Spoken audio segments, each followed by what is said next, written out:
it's time to go whole hog with this anything but boring hot-headed hero. Coming off the back of my mixed reviews of Tanjiro and Nezuko, I was skeptical of the other Demon Slayer Nendos. Thankfully, Inosuke delivers with his all-out aggression made possible by his awesome suite of accessories. He comes with 2 complete heads and an extra faceplate for good measure, 3 arms and 4 hands for each side, and 2 bent legs.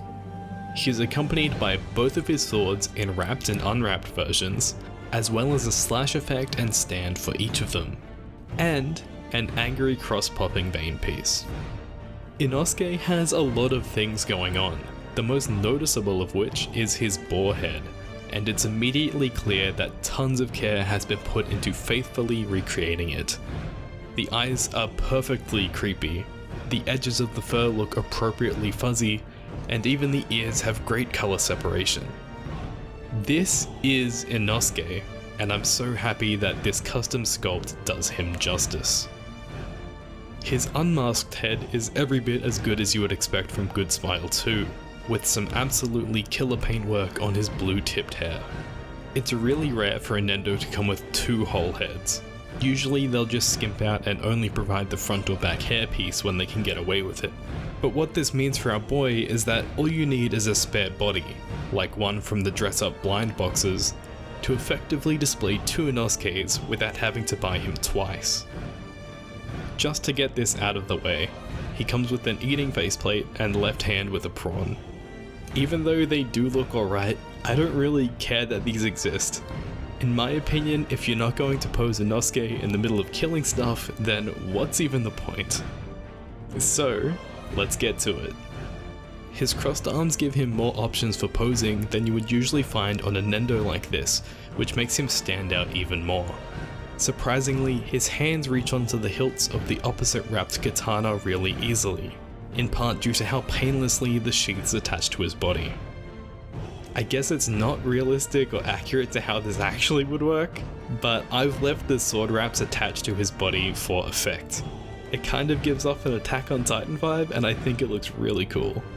The swords themselves, of course, have their trademark jagged edge, which I absolutely love, and just stands to make him look even more badass.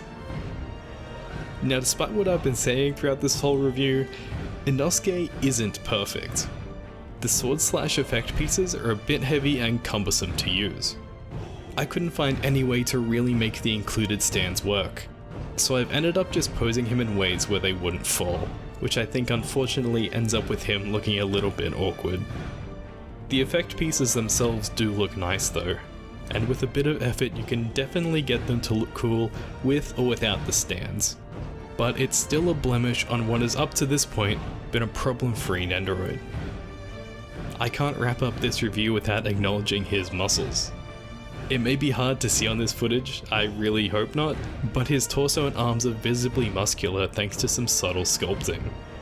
Despite being a swordsman like we've seen many times before, so much of Inosuke looks and feels completely custom made, and I can't stress enough how much I appreciate that no detail has been missed. Whether it's his mask or his pretty boy face, I find it hard to dislike Inosuke. There's a lot of opportunity for expression, which means there is a lot to love. If you've already bought into the Demon Slayer Nendos for the long haul, you won't be disappointed by Inosuke, even if he isn't as flashy as Tanjiro. If you're just a fan of our pig boy, I would consider him a must-buy, as he's certain to look great even without the rest of the gang. As always, I hope you've enjoyed the review. If you have, leave a like, drop a comment, and subscribe for more anime figure content. This has been the Ando Experience, and I'll catch ya in the next one. Bye!